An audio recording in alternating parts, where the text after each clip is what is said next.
Okay, very good morning to all of you. Good morning, sir. Good Good morning, morning, sir. sir. Good morning, sir. Good Good morning, morning, sir. sir. Good morning to everyone. Good morning.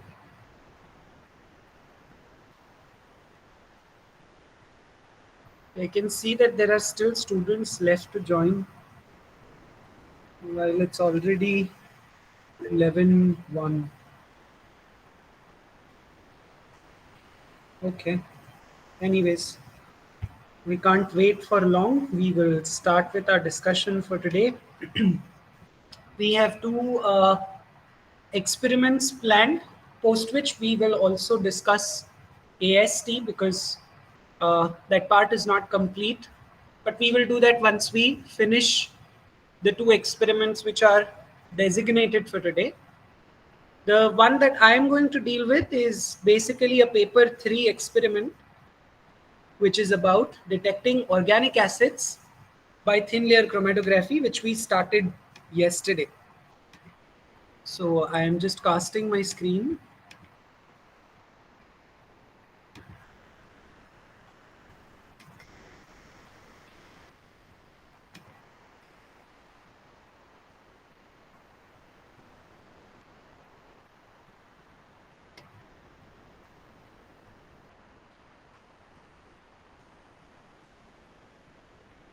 Okay, so the experiment basically deals with detecting organic acids that microorganisms, especially the bacterial species, produced by carrying out the mixed acid fermentation pathway. As I told you last time, this particular pathway is exhibited by organisms belonging to the family of Enterobacteriaceae.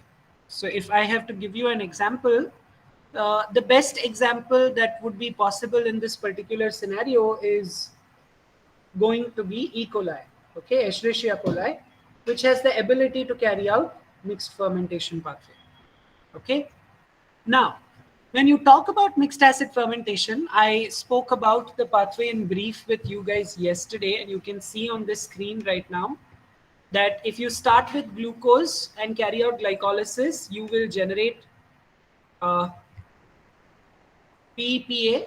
From PEPA, you can form oxaloacetic acid, from which you can go to succinic acid. So they have shown it here that you can do that from pyruvate as well, which is true because pyruvate to OA production is also possible. And from OA also you can go to succinate. Okay, so it can either be from PPA or from pyruvate. Both ways it is possible. Only thing is that the organism needs to have respective enzymes. If they're going to start it from PPA, they have a designated set of enzyme. And if they're starting from pyruvate, they have a different set of enzymes. So what enzyme is present in them is going to decide whether the conversion starts from PPA or from pyruvate, which can differ from one organism to the other. Okay, so please keep that in mind. If you have pyruvate, it is very obvious that you can synthesize acetyl CoA from it. And once acetyl CoA is made, you can make acetic acid and ethanol from it. Okay. Also from pyruvate by lactic acid fermentation, you can produce lactate, which is nothing but lactic acid. So that's another organic acid that can be synthesized. And also formate can be produced. Spelling is wrong in the image. It's formate, should be formate. But you know, formate detection is slightly difficult because organisms which produce formic acid, they also have an enzyme called as formate lyase. Now, because they produce formate lyase, what happens is that formic acid which is generated, it is broken down further. It's broken down further to produce carbon dioxide and hydrogen gas. Okay, so formic acid may not be necessarily detected because it's being metabolized further. So, what are the acids that you can detect? You can detect pyruvic acid, you can detect succinic acid, lactic acid, acetic acid. Okay, in some cases, you may also be able to detect propionic acid and butyric acid, depending on what kind of conversion pathways do they carry out. Okay, so that's about the biochemical part of it, which you will learn in theory in detail. So I'm not going into the enzymes and the conversion process right now. What you need to understand is that an organism can metabolize glucose to produce a variety of organic acids. So I have to detect what are the different organic acids that this organism produces during the process of mixed acid fermentation.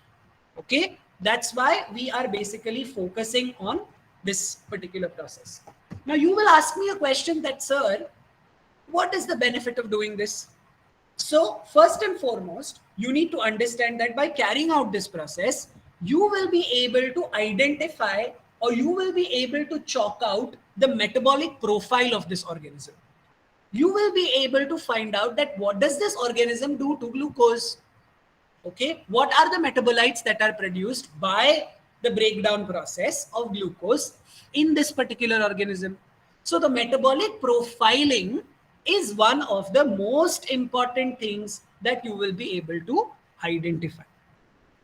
Second thing is, people have started making use of techniques like this as a fingerprint. Now what do I mean by fingerprint? The way your fingerprint is a unique identity. You can be recognized on the basis of that. So using metabolic fingerprint, people have started devising methods to identify the bacterial species. Okay. Now this is not very simple. This is not very simple for a basic reason that in some organisms, the profile might be quite similar. Okay. But we need to understand that if you're going to look just at one pathway, then it is obvious that the profile might look similar. But if you look at a bunch of pathways and try to profile it and identify the organism, it works the best. So you will find research papers wherein people have used this technique to identify species of Bifidobacterium genus.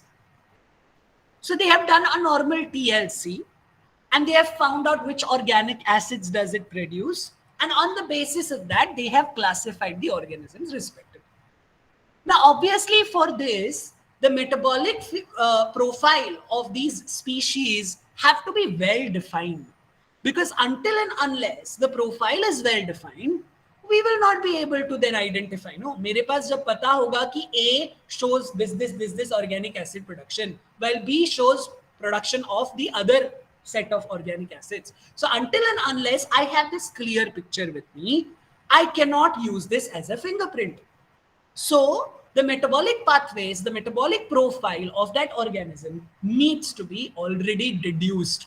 It should already be in place. Then you can use that preliminary data to develop your method to identify an organism. Is that making sense to all of you? Are you all understanding this? Yes, sir. Yes, sir. Yes, sir. Okay, fine. थोड़ा ताकत लेके आओ, because I can see that, I can sense that आवाज में शक्ति नहीं है. So if you are lying, if you are just lying on your bed, just get up, sit straight, okay, breathe in a little so that you are able to focus. Okay, fine. So you all know about TLC, right? Someone yesterday also told me that silica gel G is the matrix that we make use of, on which the stationary phase is made, and obviously the separation of components is done. So thin layer chromatography is a very significant technique. We have discussed in SY about how you make the plates. I gave you an idea yesterday also, wherein I told you that you make a 50% slurry of silica gel G in distilled water, and then you dip the slides on it, or you pour the silica gel G slurry onto the slides, onto glass plates. Depending on the size that you need, you get different sized glass plates, and you spread it evenly so that you get a very thin and even layer of the slurry on your glass plates. And obviously then you let it dry. Okay, so please understand that there are some very important points to remember when you make this slurry. Number one, see to it that you are dissolving the silica gel G, or you're making the slurry such that there are no lumps. Okay, it should, I can't say that it would dissolve, but it should not have those lumps in that slurry. It should be a very even solution. Okay, because if there are lumps, obviously when they get transferred onto your glass plates, the surface will not be even, and that could be an hindrance in the movement of your compounds when you're doing the separation using TLC. So you have to see to it that the slurry is lump free. Okay, so for this you will have to do good mixing. When you make the slurry in a glass beaker, you will have to mix it thoroughly such that the slurry is not going to have any kind of lumps. Okay. Second thing is that once the slurry is made, you should make the plates right away. Keep this habit of making the plates right away, because the slurry has this tendency to dry off. So don't make it and keep it. Use it right away. Make your plates and let the plates dry. Once the plates are dry, please do not touch it on the surface where you have casted your silica gel G layers, because once it becomes dry, if you touch it with your fingers, there's a chance that the silica gel G might just come off from the slide, because see, there is gypsum, okay, but that gypsum is not acting as an adhesive. You have to understand that it's just letting the silica particles be together and there on that plate, but it's not like an adhesive ki niklega hi nahi. So you have to be very gentle with the plates once they are dry. Sudden any kind of friction or movement also can let this silica gel G come off from the slide. So you have to be very gentle when you handle the slide. Be very, very careful. That is one thing that you have to remember when you are handling your slides. Okay. Another thing is that for using the slides, you need to activate them. Silica gel G gets activated once it is heated. Okay. So you can keep it at around 50 to 60 degrees Celsius for around 30 minutes for activation. Okay. This activation leads to increase in porosity and proper movement of your components, and hence a very distinct segregation of components in your mixture. So you have to pre-activate it. Now during pre-activation also, when you place it in the hot air oven, remove it out of the hot air oven, you have to be careful that you are not giving it any sudden push, because the slurry may just come off. So you have to be extremely careful with that. Okay. Now I'll first show you how these plates are made and how the TLC is done also. But we'll first see how the plates are made, and then we will discuss about the rest of the components, the mobile phase, then discussing what will be your standards, how will you run it, and then we will see a video for running it as well. Okay. So if there are any questions that you have till this point, please feel free to ask. By the time I put up the video, if you have any questions in specific, we can speak about that.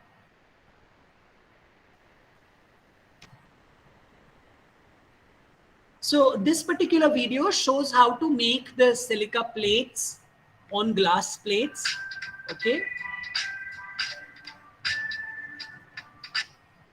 Just give me a minute. Hello friends, welcome to the channel Solution. In this video, we will show you the procedure for preparation of TLC plates.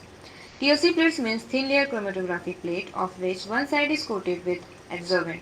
The most common adsorbents are silica alumina. Here we have taken silica gel G as adsorbent. For the preparation of TLC plates, first we have to prepare slurry of silica gel G by mixing 1 part of the silica gel G with 2.5 part of distilled water. It means if you have taken 1 gram of silica gel G, then mix it with 2.5 ml of distilled water to prepare slurry. Here we have taken 5 gram of silica gel G into the glass mortar pestle and then add about 12.5 ml of distilled water and then mix it with the pestle to prepare slurry. Mix it properly to make sure that there are no lumps.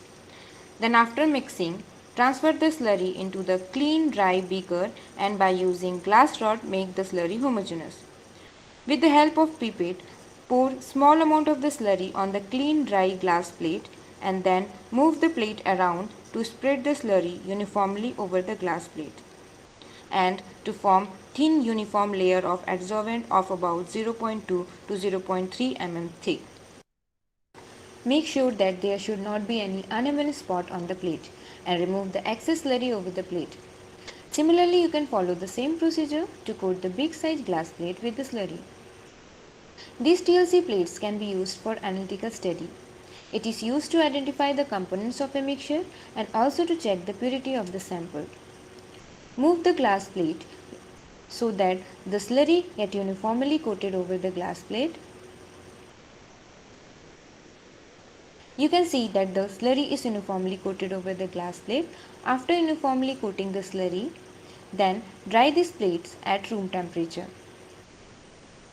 After drying the plate at room temperature, then finally place the dried plate in hot air oven for about 1 hour at 100 to 105 degrees Celsius to activate them. After 1 hour, remove the plate from the oven. Now our TLC plates are ready for analytical study. It is very important to note that always use forceps to handle the TLC plates. Do not touch the silica layer of the TLC plates as it can damage the layer and also cause contamination. You can also store these plates protected from the moisture and you can use this plate within 3 days. Make sure that at the time of use, activate the TLC plate again. Thank you for watching this video. In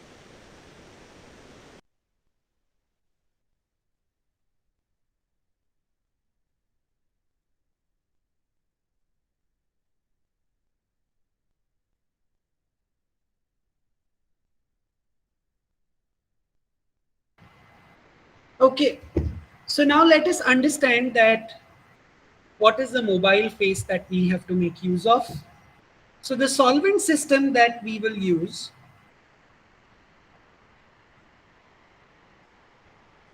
it constitutes of variety of chemicals. You have acetone, is to water, is to chloroform, is to ethanol, is to ammonium hydroxide. The ratio in which this is taken is 60 is to 2 is to 6 is to 10 is to 22. So this is the ratio in which the solvent system is going to be prepared. Okay, that brings it to the volume of 110 if I am not wrong. Okay, so 110 ml का एक system बनेगा. So it depends on how big your chamber is, solvent chamber is. On the basis of that, you can increase or decrease the volume.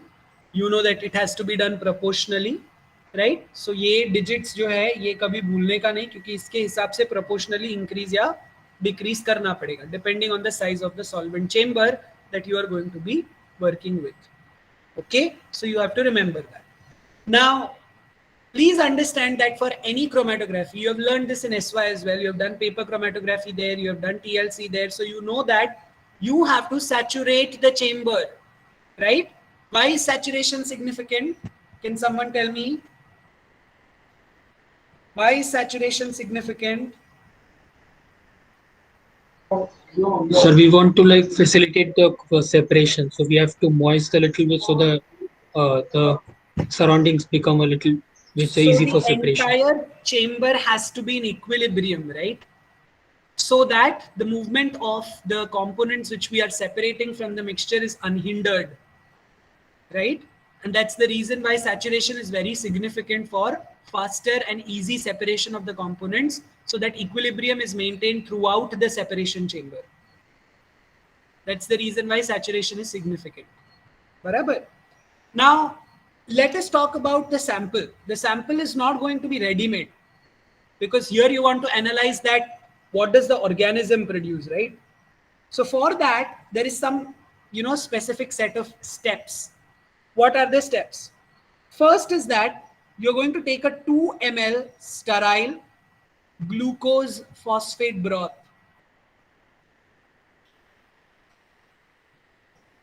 Okay.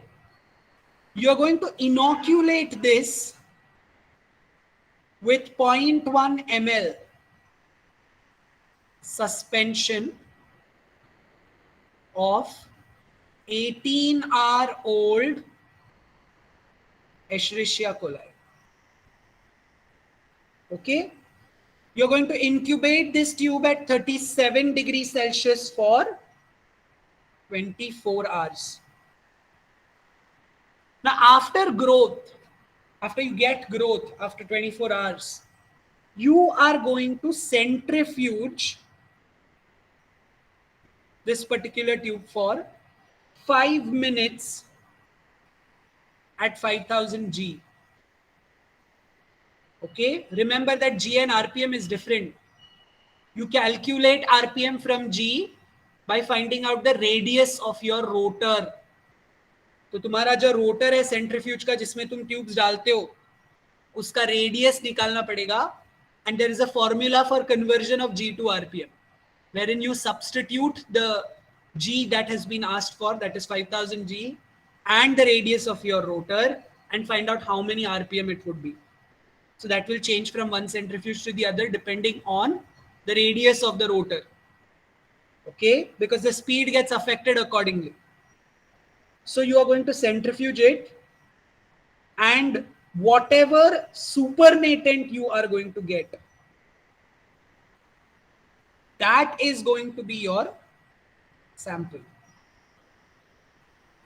The pellet obviously is going to have cells. We are interested in organic acids which is going to be present in the supernatant. So that supernatant is going to be your sample for TLC. So you are going to take a 2 ml of sterile glucose phosphate broth. You are inoculating it with 0.1 ml suspension of 18-hour-old culture of E. coli. Incubating the tubes at 37 degrees Celsius for 24 hours. You're centrifuging it for 5 minutes at 5000 G. And you are using the supernatant as the sample. Now, obviously, whenever you do a chromatographic run, whether it is a simple paper chromatography, TLC, or a high-end technique like HPLC or GC, you always need to run standards. Because you compare the RF values, the retention values with the standard, and then come to a conclusion what kind of component is present in your test sample. So standards are must. You cannot ignore them.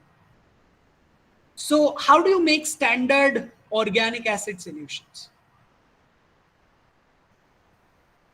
So let me tell you that you are going to make 10% weight by volume or volume by volume depending on whether the organic acid in the lab is present in the form of a powder or it is present in the form of a liquid, because several organic acids are available in the market even in the form of powder. So if it is powder, then you're doing it weight by volume, and if it is liquid, then you're doing volume by volume. So you very well know the difference, right? If it is 10% weight by volume, can you tell me how will you prepare it? Anyone? So 10 gram in 100. Very good. 10 grams of that component in 100 ml of the distilled water. If it is 10% volume by volume, anyone else can tell me other than Siddesh, how will you prepare it if it is 10% volume by volume? 10 in 90. 10 and 90. Very good. 10 ml in 90 ml of your diluent. Very good. Okay. So you are going to make it on the basis of what kind of standard you have, whether it's in the form of a powder or it's in the form of a liquid. Now you can make different standards. If it is unknown, if you don't know that what your sample is going to have, you can make all different kinds of standards of organic acid. But basically the standards that you should surely have is lactic acid, acetic acid, succinic acid, citric acid, propionic acid, butyric acid. I'm not even considering pyruvic acid for a basic reason that very rarely will you see pyruvate accumulating, because pyruvate से बहुत सारे type के conversions होते हैं. तो pyruvic acid detect होना बहुत मुश्किल है क्योंकि वो बाकी products में convert हो जाता है, जैसे कि formic acid का case. कि formic acid आगे is broken down to form carbon dioxide and hydrogen, so I don't detect formic acid. So same thing happens with pyruvic acid. So these are the basic standards that you should surely have, and हर एक का 10% solution मुझे बनाना है. Okay, so this you will make, and this you will use as standard, and you already have your unknown sample. So now how you perform this, you very well know it. that if this is your TLC plate, the ready-made TLC plate, you are first going to leave a gap of at least 1 to 2 centimeters, and you're going to draw a line with a pencil without touching the surface of the TLC plate. And then whatever it is, unknown sample, standard 1, standard 2, and standard 3. Let us say that this is what we are going to load. Okay. You may have multiple others. So obviously the sheet or the plate that you take has to be bigger in size if you have multiple samples. Okay, multiple standards. So then you will have to have a bigger size of the sheet. Otherwise, you can load 1 unknown and at least 3 standards. But you have to remember that when you are spotting, there has to be adequate gap between the spots, at least of a centimeter. Okay, at least that you have to keep between the 2 spots. And then you are going to use I forgot, I'm not getting the term of it. Capillary tube. Yes. So you're going to use a capillary tube to take the sample from whatever, the unknown or the standard, and you are going to load it at these spots which you have named already. Now, please remember that when you load, you have to see to it that you are not loading too much of it, because then what happens is if too much a sample is going to get loaded, आजू-बाजू के spots merge हो जाते हैं. Then फिर पूरा experiment गया पानी में, because you will not be able to see them as distinct spots. They will all look as one merged dhabba, which is right, which is not right. Okay, it's completely wrong. So you will have to repeat the experiment. So you have to see to it that you are loading, adequate amount of it, neither too less, neither too high. Normally, what people do is for this purpose, as people don't have control on capillary tubes, and it comes with practice. So I have seen people making use of micropipettes, wherein they set the volume to 15 microliters and then they load the sample on the spot so that every time the volume remains the same. So that is one way of doing that. Okay. And you have to see to it that when you're putting the spots, you're putting it at the exact spot and you're not, putting it somewhere else or slightly away from the spot. Then, the 2 spots might come too close. And then your interpretation will become a real task. And if you're doing this for some kind of research work, then obviously the publishers don't accept such data at all because it's not correctly performed. The technique is wrong. So you have to see to it that you are very meticulous with your performing part and you get distinct spots over there. Now, once you spot, you have to ensure that you are letting the spots dry, air dry. Okay, let the spots air dry. And वो दिखता है TLC के plate पे क्योंकि वो जब absorb हो जाएगा जो वो वेटनेस होता है वो चला जाएगा. तो it is very clearly visible that the spots have been air dry. So एक बार स्पॉट्स एयर ड्राई हो गए, then it is time for you to put this into the chamber.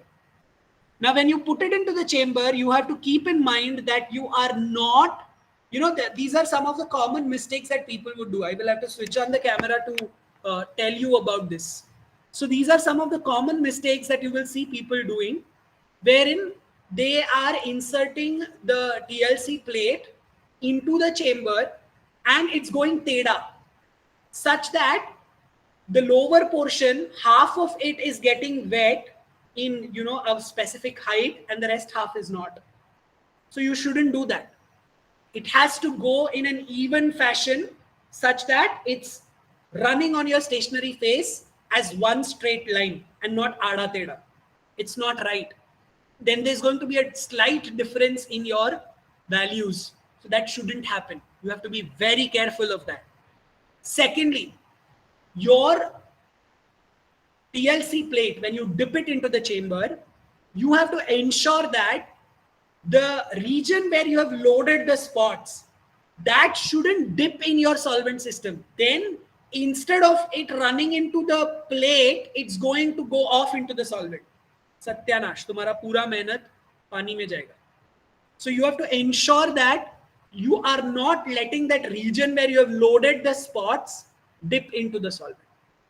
The base of the plate has to dip and from there the solvent has to run. And that's how it carries the spot up.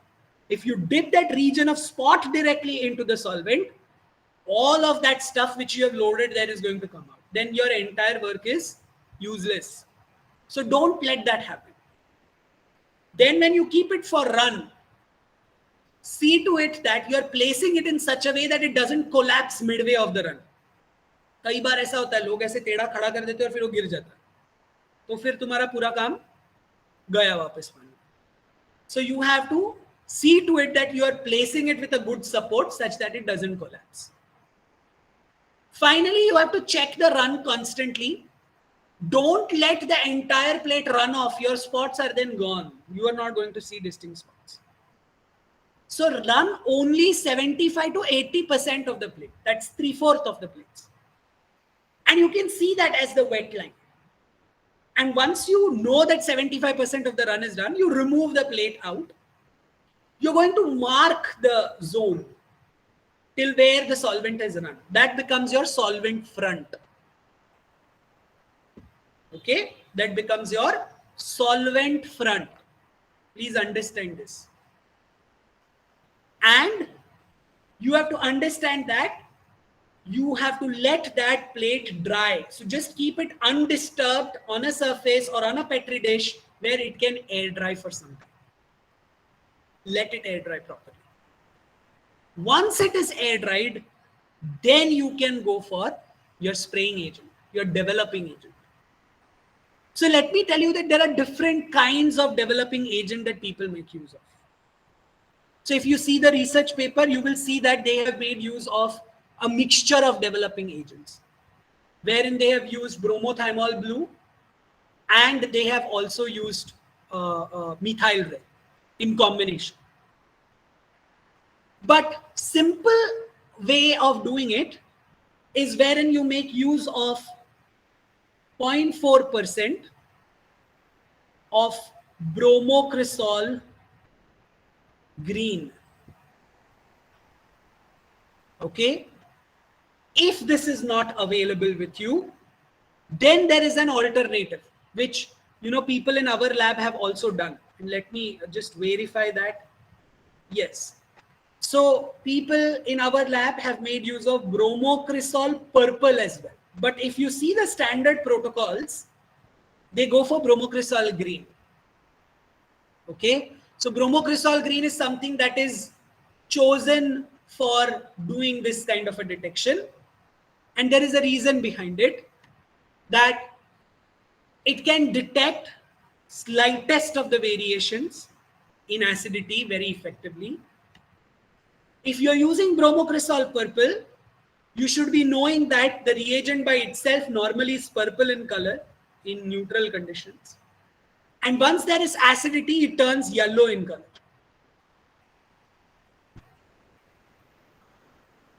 While for bromocresol green, it's greenish in color, the solution is greenish in color, and the acidic condition, it gives yellow color. So both basically are giving you the same color under acidic conditions.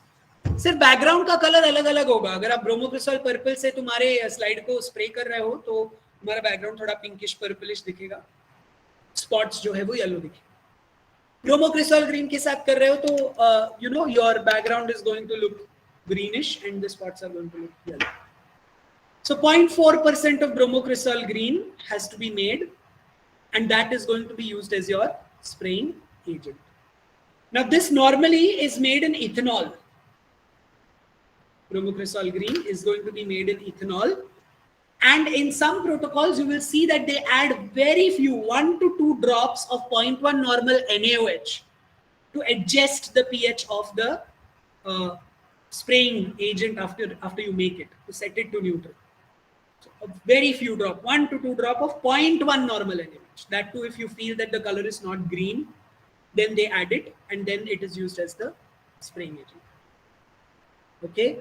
So as it's an organic acid, the moment you spray it, wherever the organic acid is, because of the pH, there's going to be a color change, because ultimately these are pH indicator dyes, right? So there's going to be an immediate color change. You don't have to sit in heat.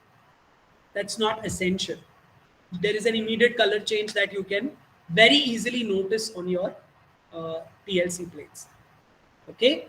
So see to it that you're spraying it with the developing agent only once your plate is entirely dry after the run.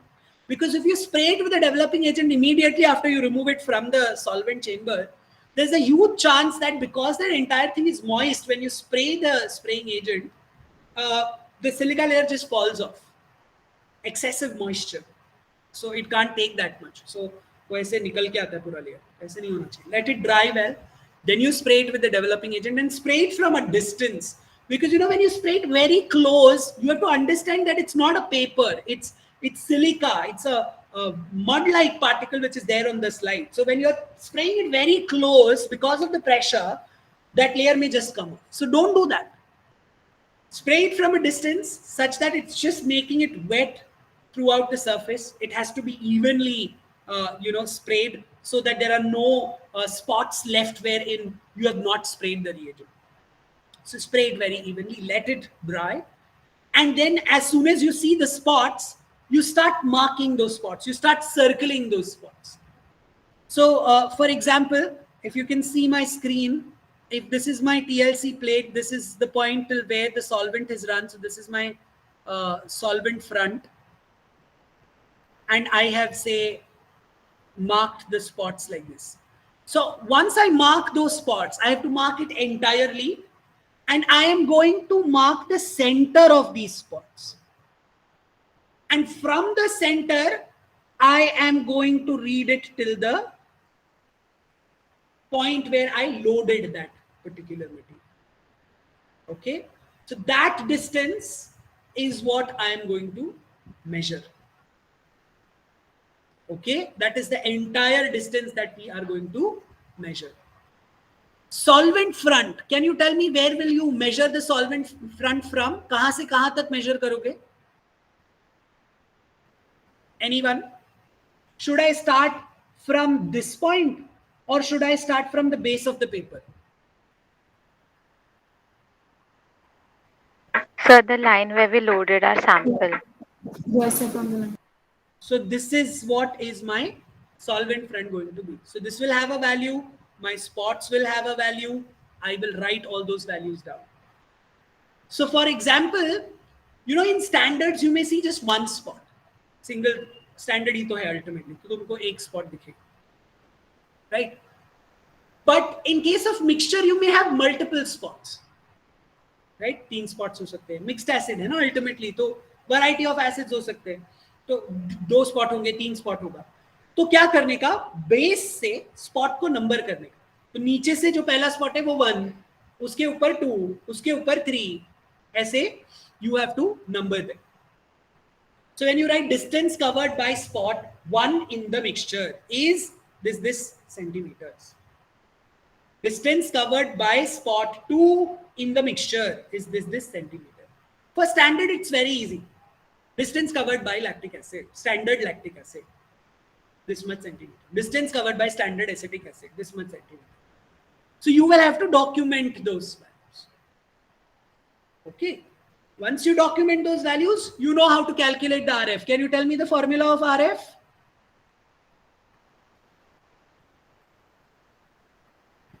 The distance traveled by the Distance traveled by solute or the sample upon the solvent.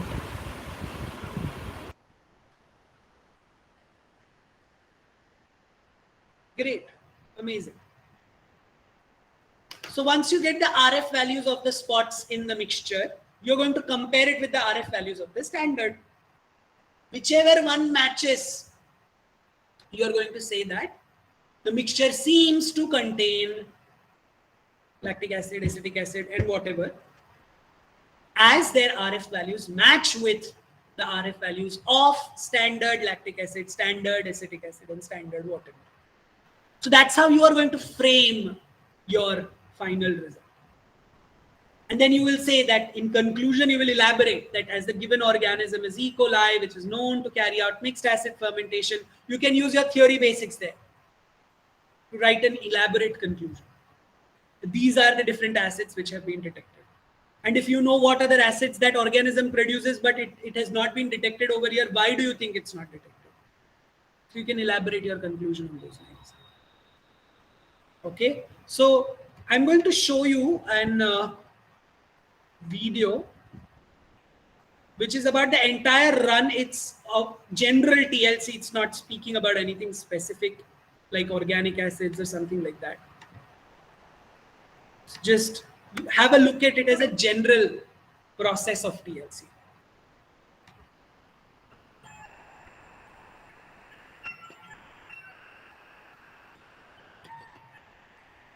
We're going to use some silica which has been sprayed onto an aluminium sheet. This is called a TLC plate. We use the properties of the silica and the properties of a solvent to draw the compounds up the plate at differing rates depending on the characteristics of the compound. You're able to hear, Sir, right? Therefore, we need to make Are you sharing the screen? heat the centre of the capillary Sir, you're not tube sharing the with screen. the cone of the micro-Bunsen burner flame. Okay, I don't know what happened to it. Actually, the PPT tab is open, so I can see the PPT, like the whiteboard. No, it's telling me an error occurred during screen sharing. I don't know what is the error.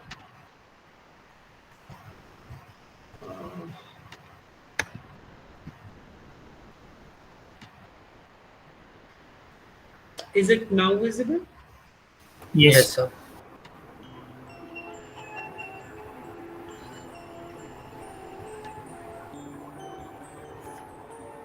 We're going to use some silica which has been sprayed onto an aluminium sheet. This is called a TLC plate.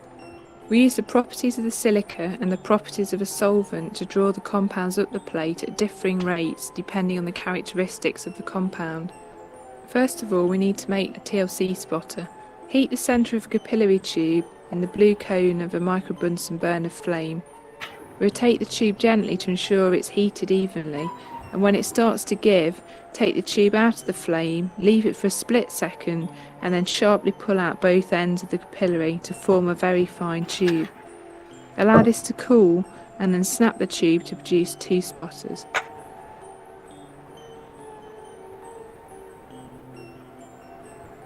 We've drawn a pencil line at the bottom of the plate with 3 marks on. We're going to spot one of the samples on the left-hand spot and the other on the right-hand spot. We've put a spot of each compound on the middle co-spot so we can compare their RFs. We need to put the solvent into the chromatography tank to a depth of 3 to 4 millimeters. Usually you'll be told what solvent to use. Put the plate into the tank and put the lid on. You'll see there's a piece of filter paper in the chromatography tank, which is a beaker. This helps to saturate the atmosphere with solvent vapours. Once the solvent front has got to the top of the plate, remove the lid, take the plate out and draw a line where the solvent front is so you can work out your RF values. There are a few ways to visualise TLC plates.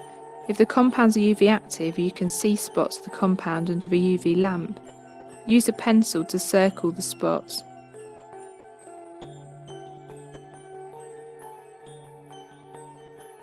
A range of chemical dips can be used which react with certain functional groups producing a colour change, for example potassium permanganate.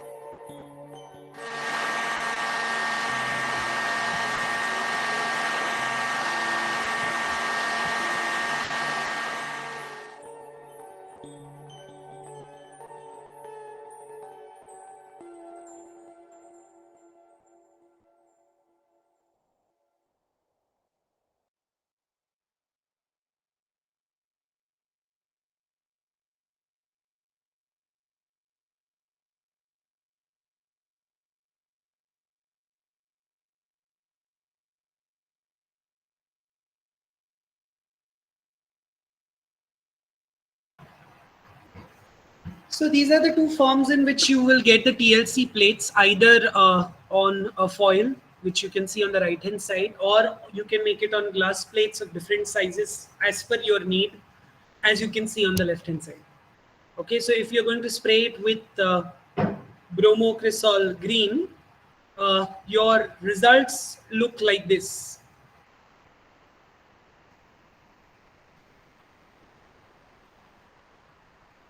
Okay, so what I have done is I have named the lanes, what these lanes are, 1, 2 and 3. I have told what standards they are, and 4, 5 and 6 is same filtrate of E. coli. Okay, so you can write this first in your book as to what these lanes are. 4 सिर्फ 4 लिखोगे तो भी चलेगा. 5 and 6 is ultimately the same, so there is no need to rewrite it. So 1 2 3 4 क्या है ये लिख के रखो पहले.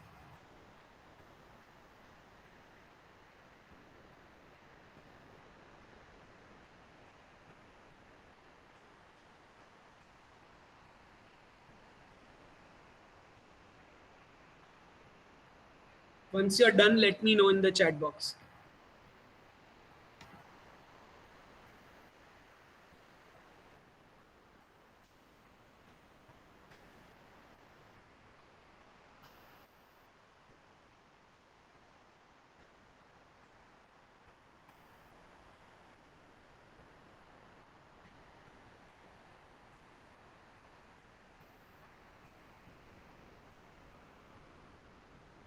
Okay, great.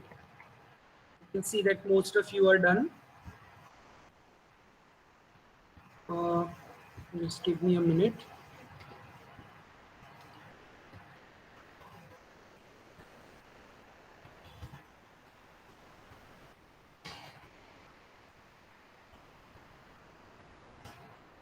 Here are your distance values for solvent front and the standards.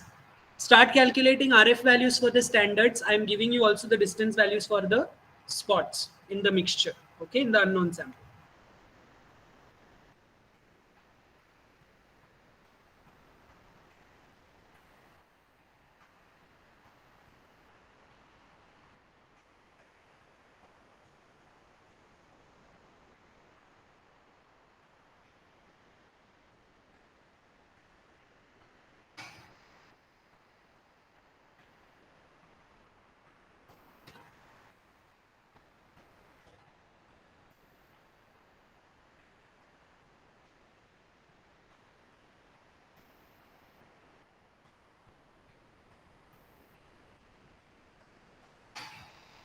Calculate the RF for both standard as well as for all 3 spots in growth filtrate and write your interpretation.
Able to calculate it?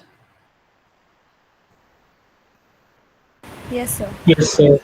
Yes, sir.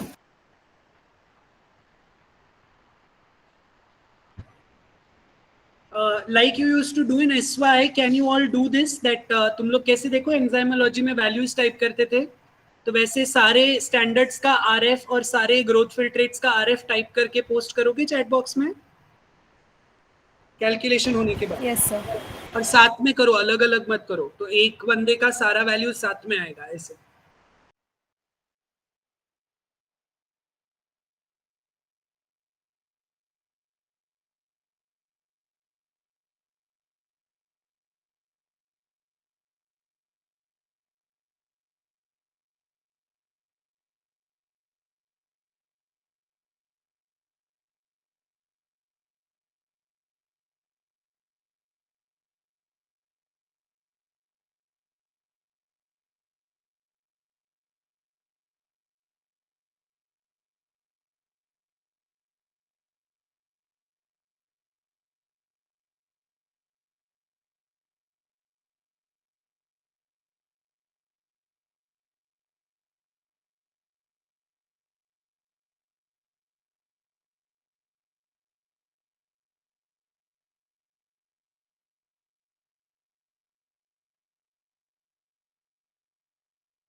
Okay, so can any one of you tell me that what do you conclude from this? Which are the organic acids that you feel is present? So spot 1 is succinic acid. Okay. Spot 2 is? Spot 2 is lactic acid. Okay. And spot 3 is? Acetic. Acetic acid. Very good. Okay. So see, it's very simple. Just that you have to be careful when you perform it and see to it that you're not smudging up the spots. Otherwise, it's a very, very simple experiment to perform. Okay, so you may get questions, related to this for performing in paper 3. And if we still continue with virtual, then calculation-based questions in the Viva. Okay, so that's about detection of organic acids using TLC. Are there any questions that you would want to ask? Please feel free to ask.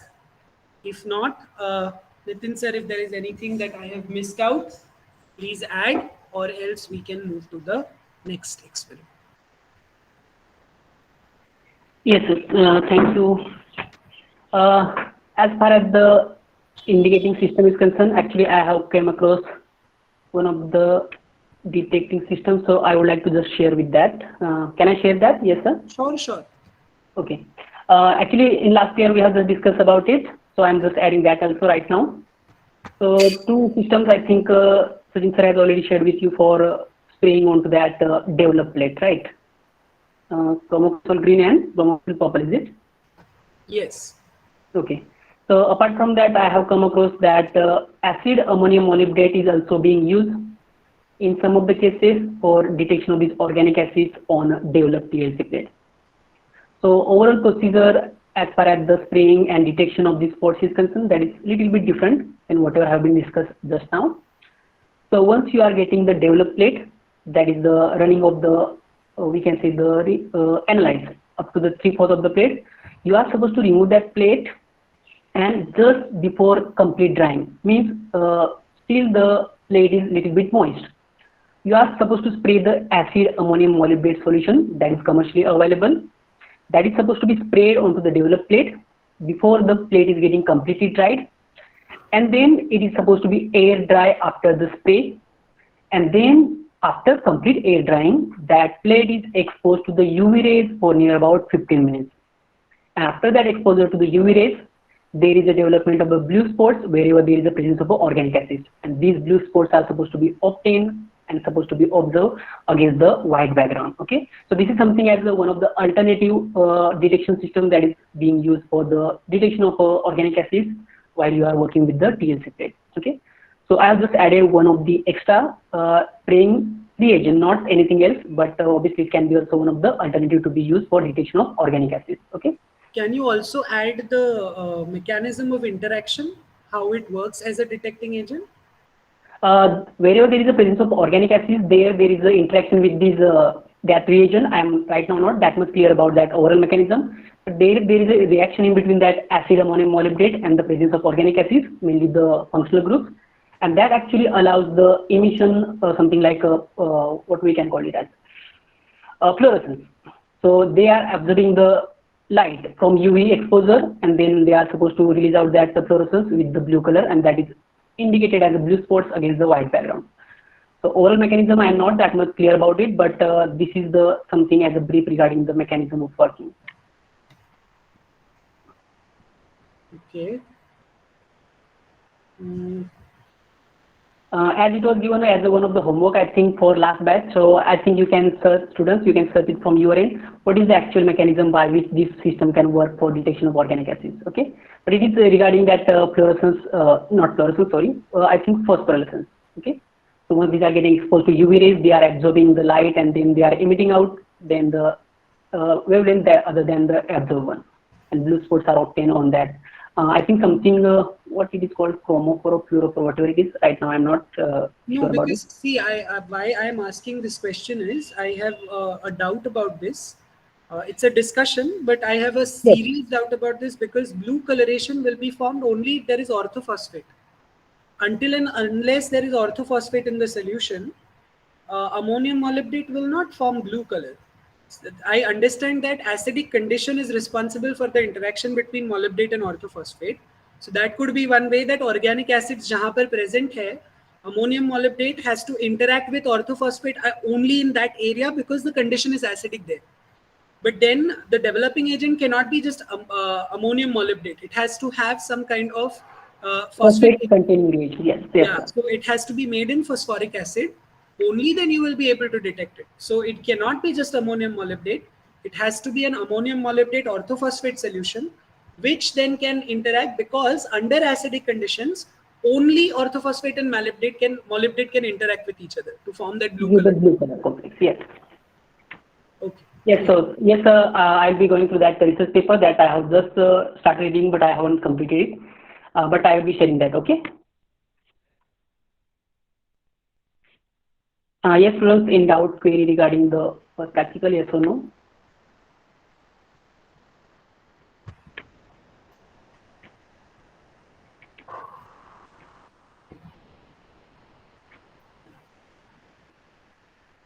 Okay, Yes, so I think if there are no questions, we can switch to the next experiment. yes, sir. So Yes. just give me 1 minute. I'm just switching from mobile to the laptop. Just a minute.